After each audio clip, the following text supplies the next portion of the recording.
এসময়ত পকৰীয়া বিল নামেৰে এখন বিল আছিল।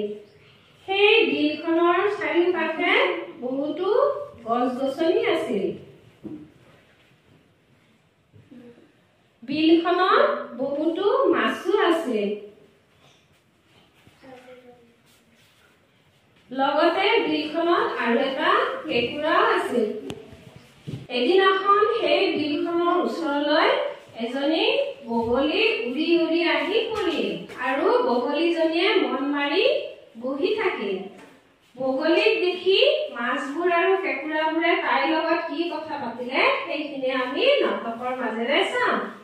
বগলী ককাই, তুমি কিয় মন মাৰি আছা?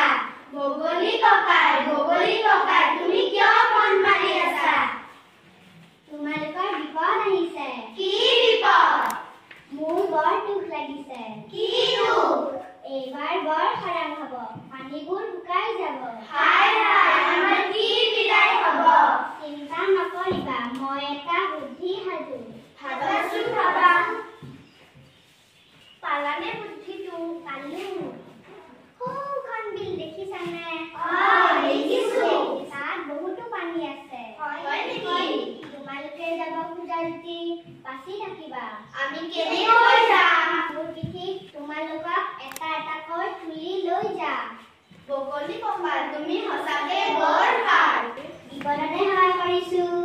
আহা আহা, উঠা।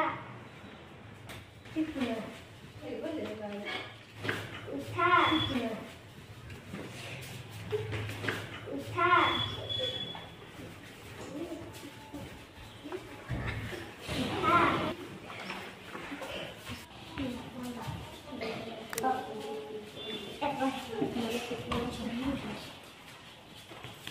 কেঁকুৰা ভাই উঠা। বগলী ককা, তুমি সঁচাকে বৰ ভাল। বগলী ককা, এইবোৰ কি? অলপ পিছত সকলো গম পাবা। ইথম বুলি কৈ আটাইবোৰ মাছকে সাৰি পেলালে। এটা কাম কৰি ইয়াক তুমি মাৰি পেলাও। এনেদৰে কেঁকুৰাটোৱে বগলীটোৰ ডিঙি চেপি বগলীজনীক মাৰি পেলালে আৰু ইমানতে বগলী আৰু কেঁকুৰা নামৰ সাধুটোৰ নাট্যৰূপৰ সামৰণি পৰিল। ধন্যবাদ।